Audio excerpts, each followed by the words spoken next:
following is an encore presentation of a fantastic episode with author Jeremy Utley as we talk about his book, Ideaflow. Enjoy.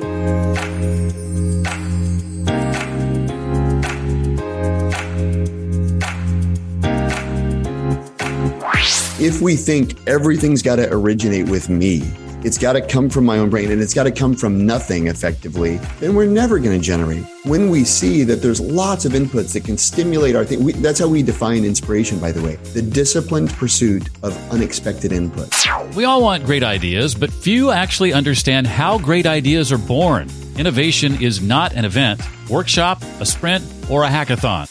It's a result of mastering Ideaflow, a practice that elevates everything else you do. Hi, I'm Jeff Brown, and this is the Read to Lead podcast. It's the podcast that's dedicated to your personal and professional growth, where I believe that if you want to achieve true success in business and in life, then intentional and consistent reading is a must. What's the point of a podcast about reading? Well, I hope to help narrow your ever-important reading list and bring you, from each author we talk to, the key insights and main ideas from the book we're diving into. Today's guest is Jeremy Utley. He's co-author, along with Perry Claiborne, of a book called Ideaflow, the only business metric that matters. I'll be asking Jeremy to share why he believes there's no such thing as a creative person. Rather, it's a skill set. You've either developed it or you haven't. Why creativity is important to every organization, not just the, quote, creative ones. Some of the misconceptions that keep individuals and teams from innovating more routinely, and plenty more. Later today, I'll be holding the last live class in the third iteration of my new cohort called Note Making Mastery. And I have good news. If you've missed October's live cohort, as of today, you'll be able to access all 5 of our sessions on demand. It is hands down the most popular course I've created and taught over the last 9 or 10 years. I highly encourage you to check it out. It's Note Making Mastery, the self-paced edition. October's session wraps up officially today, but you can get it on demand. Just go to jeffbrown.me. Easy to remember. jeffbrown.me to check it out. Again, that's Note Making Mastery. And even the self-paced version is more than just a course. When you jump into the course, you also get access to my Read to Lead community, a diverse group of people that have one key thing in common, a desire for lifelong learning and professional growth. As a part of the community, you get my personal book recommendations, and you get to join in on our private book discussions. There's early access to podcast episodes and even exclusive access to podcast video interviews. And you'll find conversations centered around growth and development. No surprise there. Note-taking, or what I like to call note-making, side hustles and self-employment, and creating in public. If you're passionate about any of these areas, you've found your tribe. I hope you'll join us. Wendy says, I'm really enjoying this community-based learning platform. It provides many engaging ways to connect with others and the content. Kathy, who's a part of our recent cohort, says, I'm so certain I'm in the right place with the right people. I hung up from today's call, so excited for what's to come. Gary said, each week brings more clarity and confidence. Thank you for your consistent transparency and willingness to help each one of us. I'm so grateful that I signed up. Kathy says, this is by far the coolest thing I'm doing in my business and life right now. Want to join them? You can when you jump into the self-paced edition of Note Making Mastery. One more time, it's all at jeffbrown.me. Jeremy Utley is here to help us today with our ideas to solve once and for all the idea problem. He is Director of Executive Education at Stanford's D School and an adjunct professor at Stanford's School of Engineering. He is also the host of the D School's widely popular program, Masters of Creativity. And his new book, co-written with Perry Claiborne, is called Ideaflow, the only business metric that matters. Jeremy, welcome officially to the Read to Lead podcast. Glad to have you here. Thanks, Jeff. Glad to be here. Well, you say at the outset, and we've actually had a couple of authors on recently that have asserted the same thing. I'm thinking of a book called How Creativity Rules the World by Maria Brito, where you talk about how there's really no such thing as a creative person. Rather, it's a skill set. You've either developed the skill set or you haven't. So how do we turn creativity into a daily practice? Yeah, it's a great question. And I think for a lot of people, if they don't realize that it's a muscle that they can develop like any other, then they just fail to attend to it. But very simply, the best definition I've ever heard of creativity comes from a seventh grader in Ohio who once said, creativity is doing more than the first thing you think of. And her teacher had asked for definitions of creativity. She put that up on a board, and her teacher loved it so much, she sent it to the director of K-12 education at Stanford D School. And she shared that with me. And because she knows it's something I believe so profoundly, the reason it's such an insightful definition, besides its simplicity, is it speaks to something that's very difficult for human beings to do, which is think of more than one answer to a question. Or think of more than one solution to a problem. So very simply, when you say, how can we exercise our creativity? I would say every problem is an opportunity for creativity, insofar as what that means is generating more than one solution before you select.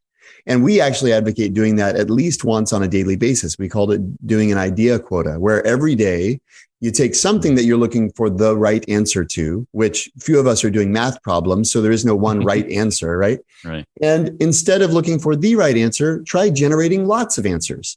And to us, this kind of gets to that creative mindset. I think it was, I'm probably going to get this wrong. I think it was Feynman who talked about writing down your 12 favorite problems. That's great. When you're consuming other content, other people's work, books, podcasts, articles on the web, videos, et cetera, to think about consuming those through that lens of how are these things I'm consuming going to help me solve one of those problems? Yeah. I mean, it's another great strategy. One of the assignments that students at Stanford have been given since the 1960s came from Bob McKim. He's a progenitor of the Stanford Design Program. And one of the things he regularly assigned students was what he called keeping a bug list. And this is long before computer programming, entered the kind of common parlance. What he meant was keep a list of the things that bug you, write them down, because those are the seeds of innovation.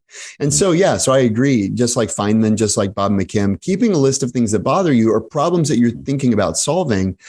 Creativity is making these connections, and it's the art of solving problems. And if you become aware of problems that could be solved, if you become aware of connections that could be made, all of a sudden you find possibilities for it. You may not have called it creativity before, but I mean, just by way of example, my little sister played volleyball in high school. We go to the grocery store. We're not on the volleyball court. Her coach isn't around, but we go to the grocery store, and my mom asks her to grab a jug of milk from the refrigerator, right? She goes to the refrigerator. You know what she does, right? She takes the jug out, and on the way to the cart, she does curls, right? Because to every athlete, every jug of milk is a dumbbell, right? And to someone who wants to exercise that creative muscle, that's the athletic mindset, right? We're always exercising. And if I had said, Rachel, what are you doing? Your coach isn't here. She'd say, what's wrong with you? Like, that doesn't mean I can't be getting stronger, right? And the same is true of creativity. When you become aware that the flexing the muscle of generating more solutions or ideas or answers than you think you need is a creative act, you start to see, wow, what am I going to title this podcast episode? How about we try 5 titles before we select one, right? What am I going to put in the subject line of this next email I'm sending? How about we try 5, right? All of a sudden, there's opportunities, just like doing a dumbbell curl with a gallon of milk, to build that muscle. And what you find is that muscle then can be used when you need to call on your creativity later. You're used to this practice of generating more volume than you think you need, which is at its core a creative act. And to not curl that gallon of milk is a missed opportunity for sure. Huge, right? Why not? And by the way, if I'm wrong about Feynman being the author of the 12 favorite problems, I'll correct myself in the show notes. Please, eventually. no, and let me know. I'd love to know.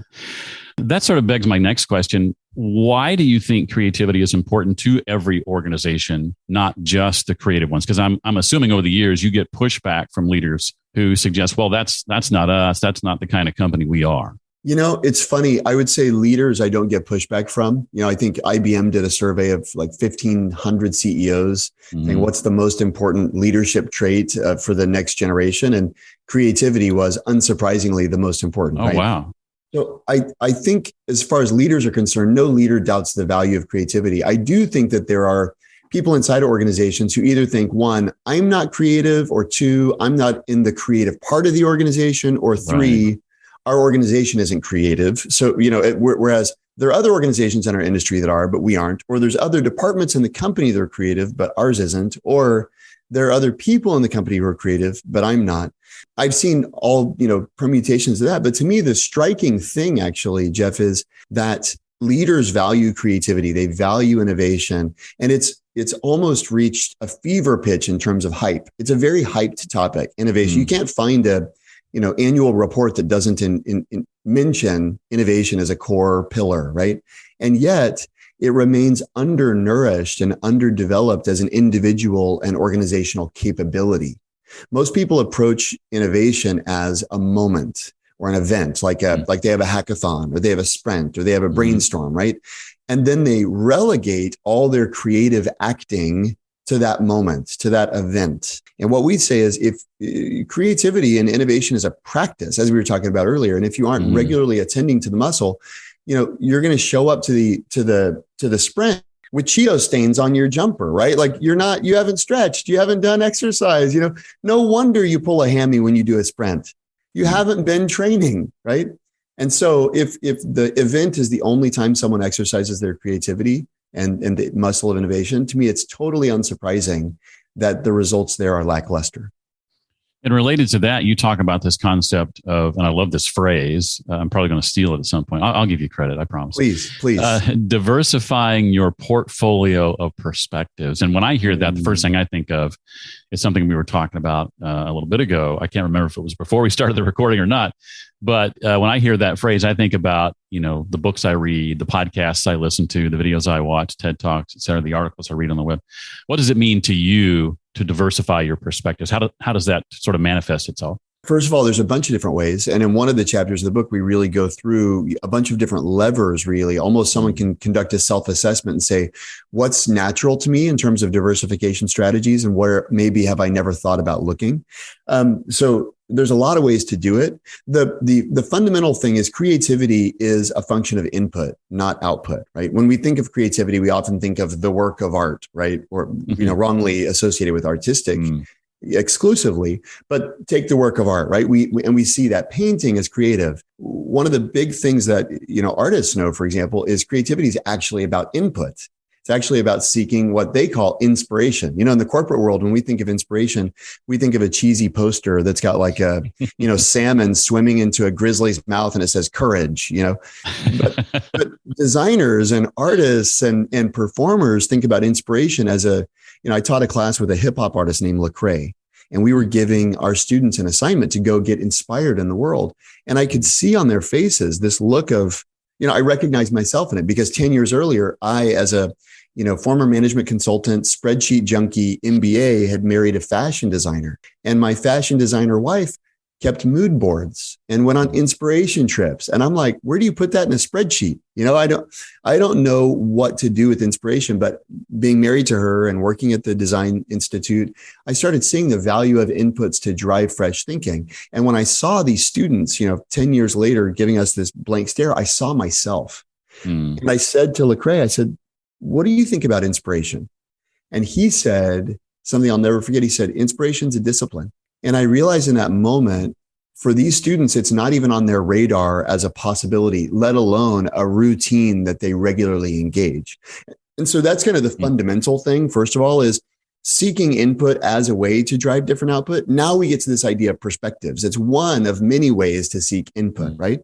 Yeah. But when you think about the diversity of perspectives that you're bringing to bear on problems, one of my favorite examples and one of the practices that I've actually personally adopted is Ben Franklin's Junto. So I don't know if you're familiar with Franklin's Junto, but you look at a guy like Ben Franklin, one of the most accomplished, not only authors and inventors, but also statesmen in colonial America, right? He invented the lightning rod and he mapped the Gulf Stream, and he came up with the idea of public libraries and fire departments and the Continental Congress, right?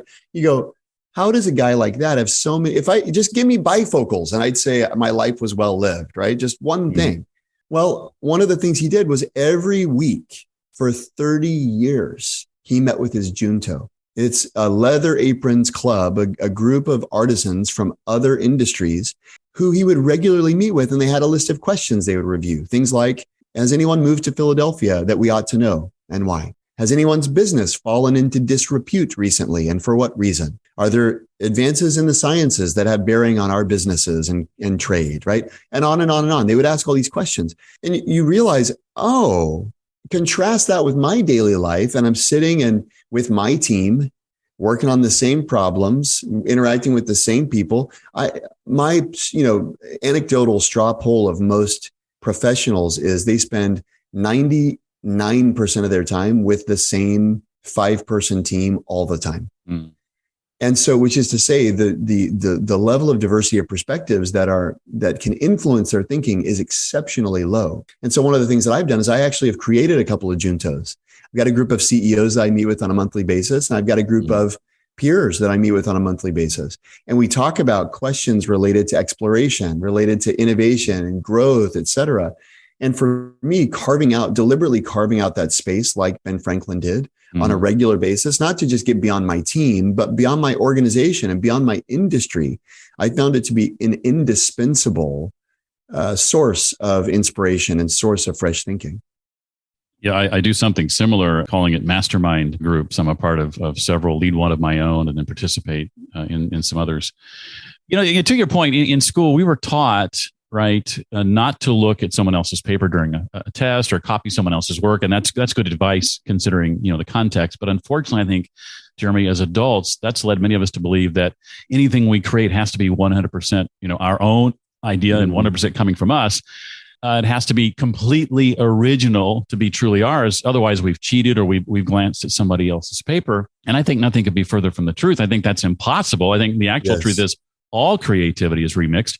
All of it's borrowed. And in any given situation, you don't only want to draw on your own best thinking at that moment. Right. That's if that's all you're leaning on, you're not going to go very far. You need and you want to be able to draw on accumulated wisdom, not just of yourself, but others. You need to call upon all these examples and models that you found from across your life experience. One of the things you're making me think of, Jeff, is there's a mistaken belief that an idea is this mystical thing. If I ask you to define idea, or ask your listeners to define idea so that my 5-year-old daughter could understand it, it's a worthy, I hear that 5-year-old girls ask more questions than any person on the planet. And that's, I can say is true. I took her on a walk last night. We do a monthly date night, and I took her on a walk last night. She didn't stop talking from the time we left the front door until, it's just and daddy, and which is great. Try to define idea. It's actually really hard to do. And if you think about it as original from nothing, you're in trouble. And even cognitively, neurologically, because an idea, our brain can't make something from nothing. It doesn't happen. It's impossible. Right. It's cognitively, neurologically impossible. What our brain does, and when we get this sensation of idea, is we make a connection between two things that we hadn't connected before. And when you realize that an idea is just a connection, all of a sudden the pressure goes down, right? Mm-hmm. Because you can see connections. As long as ideas are this mystical thing that I can't really even define, it's really hard to generate them, right? I had a student who's an entrepreneur, who's a very enterprising young man from India. And he pulled me aside one day after class. He said, "You have no idea what a relief it is to hear that ideas are just connections." Because I can make connections. I never realized that. And to me, getting back to your idea about cheating off of a test or something, if we think everything's got to originate with me, it's got to come from my own brain, and it's got to come from nothing effectively, then we're never going to generate. When we see that there's lots of inputs that can stimulate our thing, that's how we define inspiration, by the way, the disciplined pursuit of unexpected input. And when we see that what we need is unexpected input, it changes the way we interact with the world, and we interact with collaborators and our teams and our customers, et cetera. And we recognize that our ideas don't come from nowhere. They come from somewhere. And the problem is we got to get somewhere to find them. Yeah.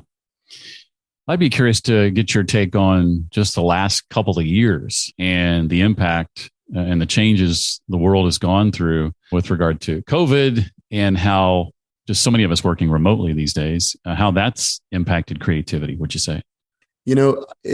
I think we've squandered an incredible opportunity, to be honest with you.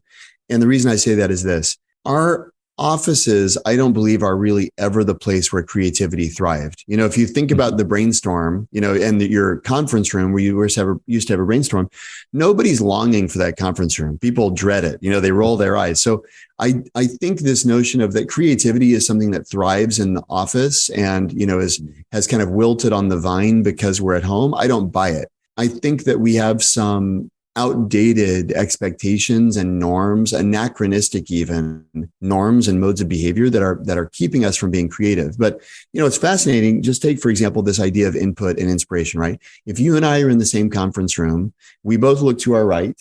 We see the same thing. It's probably a beige, sterile wall, devoid of inspiration or meaning. We look to our left, we see the same thing, more of the same, right?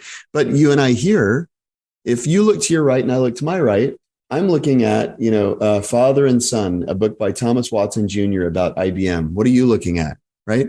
You're looking at something totally different. And we can be having a conversation and then literally the inputs that are available to us beyond this box are incredible. What if we both took a walk for 5 minutes? What if we both just turned off our video and silenced our mics and thought for 5 minutes? Which is to say, there's profoundly moving and effective techniques available literally at our fingertips and at the tips of our toes in a remote environment. But what's keeping us from them? We go, well, I got to have my camera on.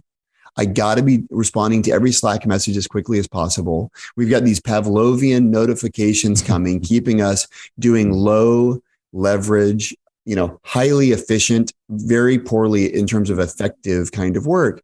And to me, that's why I say we've squandered an opportunity.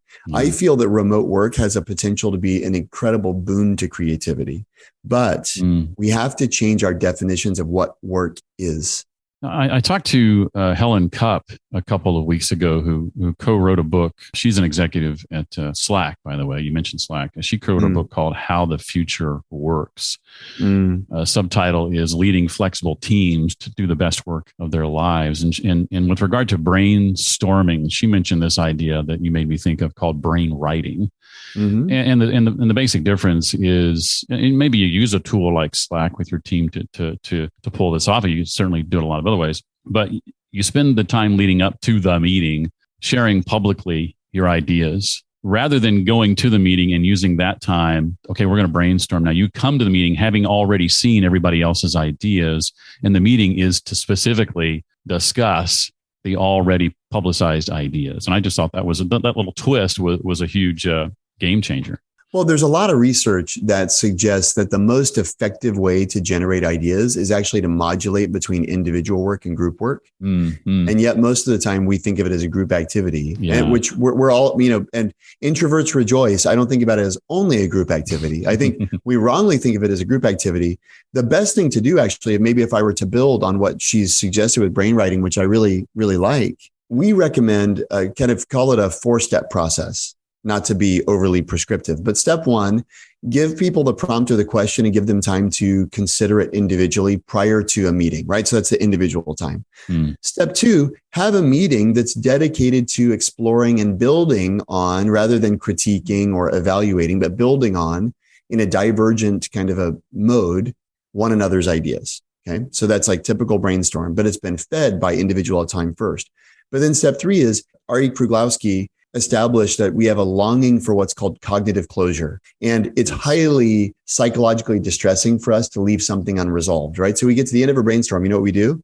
We choose. Because who wants to leave the room with indecision? And yet there's some fascinating research that suggests that that most people's expectation, it's called the creative cliff illusion. Most people's expectation is that their creativity will degrade over time. And they assume that it's like a fixed quantity that gets spent, right? And the reason it's called a cliff is because if you ask most people to map their creativity over time in regards to any particular challenge or question or problem, it hits kind of a precipitous drop at some point in time. That's their expectation. But the truth is, these researchers have found that, actually, it doesn't degrade over time. And in fact, in a lot of ways, creativity improves. And furthermore, if you want to hit a creative ramp, expect better ideas to keep coming. And so to me, the way to kind of hit a creative ramp in this 4-step process is step 3. Instead of choosing, you tell people, we're not going to select until our next meeting, which is step 4. But between now and then, I'd like for everybody to think about what we've come up with today and see if you can't come up with any better ideas between now and this meeting next week? Almost always the best ideas come from that time that people spent away after they were inspired by being together. And then when you come back together to decide, you have all the stuff that you already generated in step 2, plus potentially a handful of even better ideas that could never have been inspired had you not decided to wait to make a decision. I love that. With great advice like that, you can be prescriptive all day long, as far as I'm concerned. Well, use it and see. That's the key. Use it and see if it works. Yeah. Well, share some of your advice that you offer leaders in the book to better identify and recruit and retain people who have the potential to maybe be your star creators on the team. One of the things that leaders can do that is so simple, but it's a profound shift because it's a shift in expectations from their team, is instead of being the answer gal or the answer guy, a lot of times teams come to the leader looking for the answer. What we suggest is leaders be the approach gal or the approach guy. And you can advocate for an approach without advocating for the answer. And what you do when you advocate for an approach is you empower the team to discover an answer that probably you didn't even know. But it all comes down to, is my identity one as I have the answers, or is my identity one as I equip someone with an approach? And a really simple thing, like I learned this from Astro Teller, who's the captain of Google X, Google's moonshot factory. I was asking him about this idea of volume. Perhaps we'll get to the idea of volume in a little bit, but he mentioned anytime a team comes to him with an idea, he asks, I want to see 5. And I said, wow, so what happens? He said, well, now there's kind of a reputation in the organization. People know that I want 5 ideas.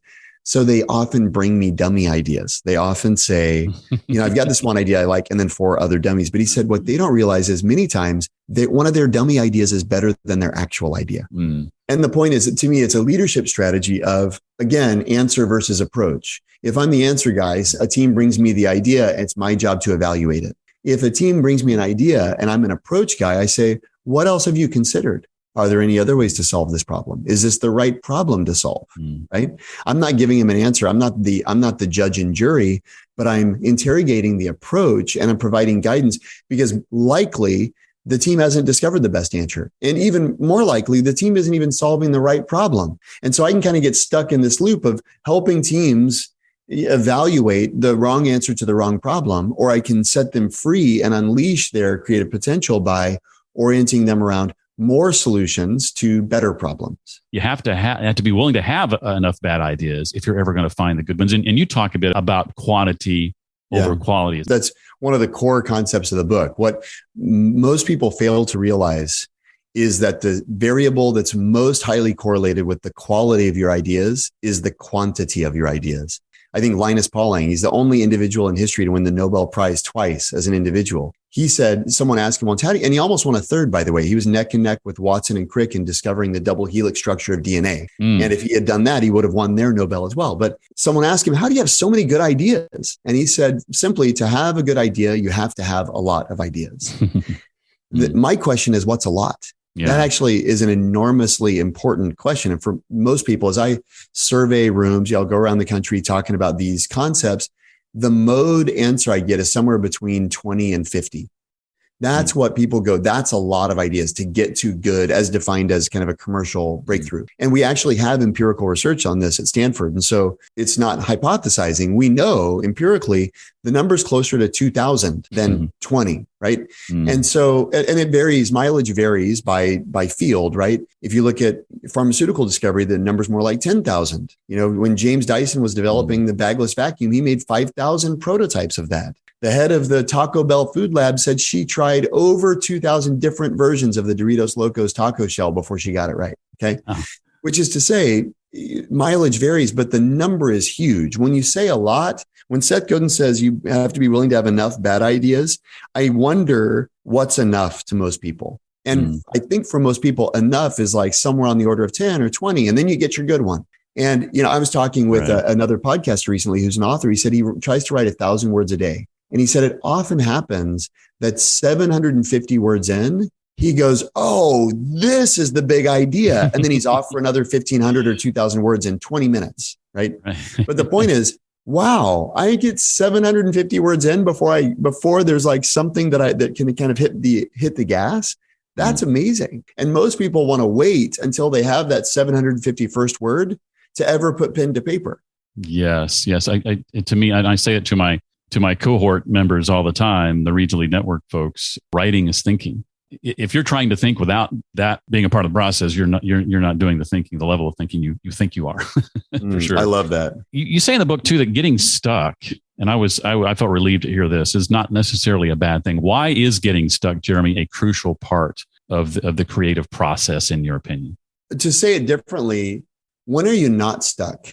You're not stuck when you don't care. The reason that we get stuck on a problem is usually because we care deeply. And that is so important. If you don't care, don't bother.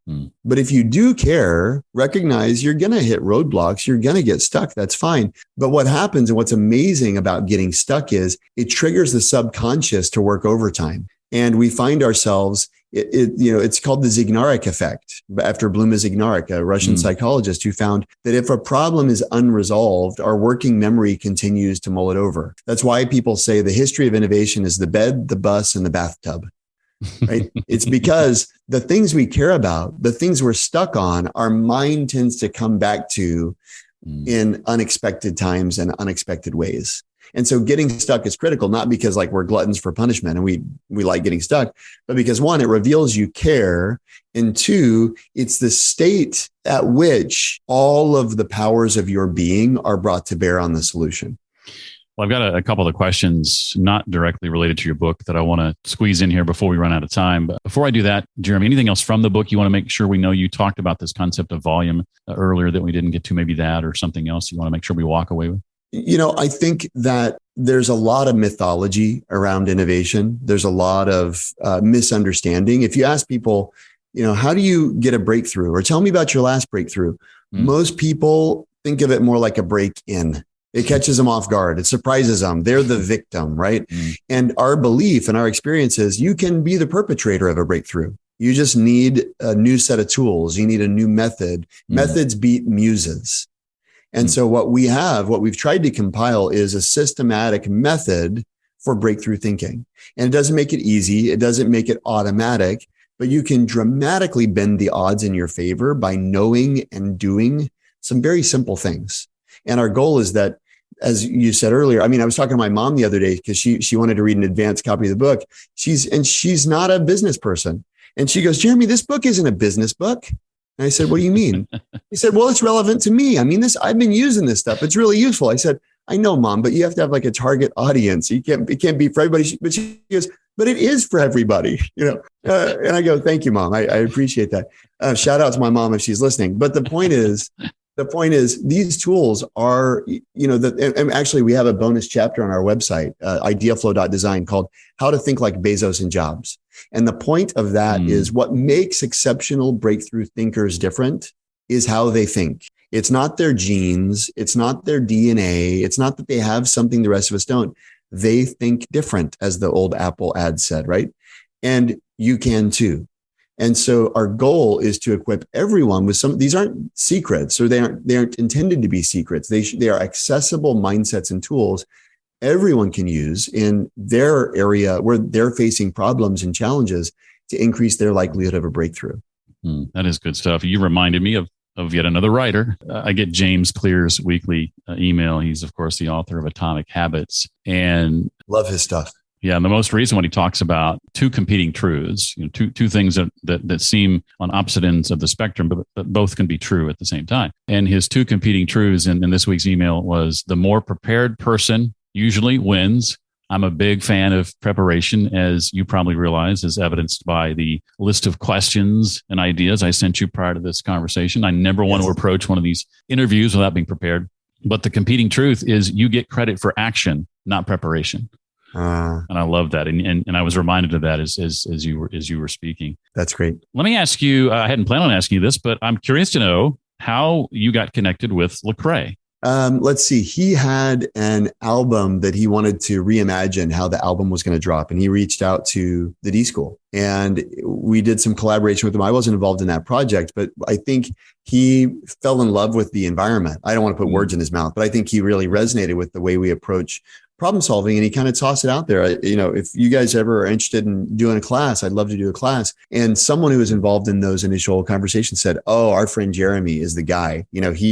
I love teaching new classes with new collaborators. And so they put us in touch, and he and a fellow Stanford instructor named Seamus U. Hart, and a couple of other amazing people, Brandon Middleton, amazing folks came together to run this experimental course. It was a lot of fun. Oh, and did you say the name of the course?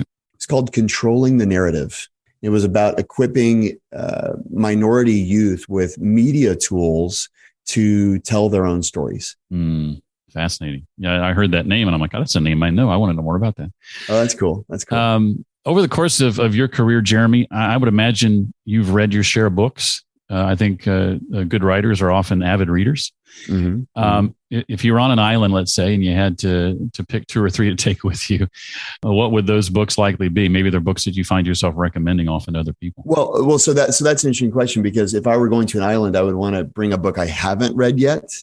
So are you asking me books I haven't read yet that I want to read, or books that I have read that I would recommend to you to take on your island? Yes. Thanks for that clarification. I asked that question in a way I've never asked it before, and I didn't realize that conflict there, but that you just pointed out. But yeah, I'm looking for something you've read before that you would recommend to someone else for their desert island experience. Got it. Yeah, I'm looking at my bookshelf now. It's a little absurd, but a few of my favorites. Well, you mentioned Richard Feynman. I love his memoir. Surely You're Joking, Mr. Feynman.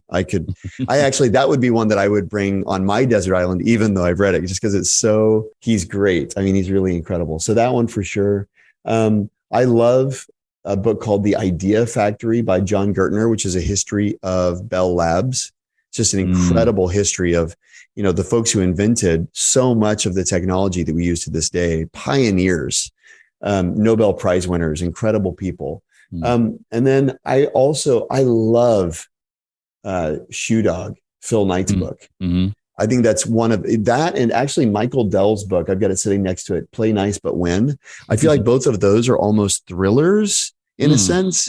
They've got a real dramatic tension and a narrative arc to them that I love. A lot of books, I feel they lack that narrative structure that makes it so compelling, but I couldn't put either of those books down. Shoe Dog, one of my brother's favorite books. I have not read that yet, but he's recommended it to me numerous times. You've got to. You'll love it. I've got it on Audible. I just haven't made time for it yet. I have a lot of books I've purchased that I've not gotten around to reading. Yes. Another hallmark of a writer. I want to ask you a question with regard to personal knowledge management. I love to ask this question of authors, in particular writers. And this goes back to something I was telling you about before, the cohort that I lead called Note Making Mastery. It's all about getting your head wrapped around how to manage your personal knowledge. And it's a 4-phase process for us. It's note collection, it's note connection and organization, it's note crystallization, being good at developing and distilling your notes and adding your own thoughts and ideas to them. And the last part of the process is then creating with those notes. I'd just be curious to know what might some of your processes be for any one or more of those 4 phases: collection and capture, connection, organization, crystallization, creation. For me, probably, and actually credit goes to Seth Godin for this, but I read once, he said, you should blog every day. And I started doing that. I literally put down the book that I had bought of his. I put it down, Googled how to start a blog, and started blogging that day. Wow. And, that's been years. So I've got my own, my blog is on my own site. It's called jeremyutley.design. And every day I write a blog post about innovation, insights related to discovery, to creativity, to problem solving, leadership, et cetera. And to me, I would say that is a really useful practice for processing the things I'm learning, because you need an outlet of some kind. I find, just like nature abhors a vacuum, a blog abhors like a lack of knowledge, And so but I would say for me, my bias, and everybody has a different bias. I love learning so much. I love reading so much that if I didn't have like a forcing function of every day, I need to push something live, I would just read all the time. I'd just read in my free time. And I think I would just get, what is it? Hydrocephalus. My head just gets bigger and bigger and bigger. And the act of actually sharing, a ritual around sharing, I think protects me from my worst impulses, which is I'm a voracious reader, but the simple lessons. And as you said, connections, the blog is the place where those connections get made. It gets made, and that synthesis happens because I try to write, in a coherent manner where each post is kind of an individually useful piece, right, but then it's linked to other stuff. And so for me, that practice of blogging is really, I've got, 200 Post-its on my desk here. I would be embarrassed to even show you. It's absurd. But they're all kind of these fragments of things. And then I grab a couple of them and I'll write a post, and I have a conversation with you and I'll write a post. And that writing process is the way that I process my learning. Well, you just answered a question I was going to ask about next with the Post-it notes, I think. And by the way, I can vouch for Jeremy, because as we've been talking, I've seen him. I couldn't tell what he was writing on, but I can see him taking notes as we're talking back and forth. Totally. But my next question was going to be about, your writing is a way to get that knowledge out. You're not just consuming and then moving on to the next thing you're going to consume, which I think too many people do. And I encourage people to listen to this podcast to make sure that you don't just stop with consuming these conversations and maybe reading the books, that you do something with that information. Otherwise, what's the point of having consumed that information? But I was going to assume that when you write those posts, you're probably not starting oftentimes with a blank page. You're probably not starting with a blank screen, because in your case, you've got this myriad of Post-it notes or whatever else at your disposal. You've already done a lot of the work. Now it's just a matter of putting those thoughts together in a cohesive narrative, right? Yeah. And the big thing is, I think that I found is striking when inspiration strikes. There's no time like a moment that you feel a connection, that you become aware of a connection to capture that. And the half-life of inspiration is exceptionally short. It's exceedingly fleeting. And so for me, what I want to do is I want to remove as much friction as possible from the moment of inspiration to the moment of action. Well, I've enjoyed this so much, and I think it's so relevant to what I'm doing over in the Read to Lead network that I've just decided this in the moment. It's a perk for those in the network. I'm going to be publishing this conversation to them before I publish it as a podcast, just to give them early access to it, because I think it's so relevant to what we're doing. That's great. Jeremy's book, again, written with Perry Claybon, Ideaflow, the only business metric that matters. And I encourage you to pick it up right now. It's out as of today, October 25th, the day that this conversation is being released. So get it. Don't hesitate. Jeremy, thank you so much for being here. Thanks for having me, Jeff. I really love that Jeremy shared some older books for us to check out. It reminded me of something I read over the weekend. It says this: most people read the same books that everyone else has read, not necessarily for the ideas, but for the social reward of being able to talk about them with others. Reading the same thing as everyone else is only going to put the same ideas in your head that everyone else has. If you want new ideas, read old books. Thanks, Jeremy. Your recommendations are definitely some older books that I want to check out. I've listed all those on the show notes page for this episode. You can find that at readtoleadpodcast.com/446. For episode 446, you'll also find their ways to connect with Jeremy should you choose. Slated for next week is my conversation with the founder of Grubhub, a guy named Mike Evans, as we dig into his book called Hangry, a startup journey. That's next time, right here on the Read to Lead podcast. Well, that's going to do it for this week. I look forward to seeing you next time. Until then, as always, remember, leaders read and readers lead.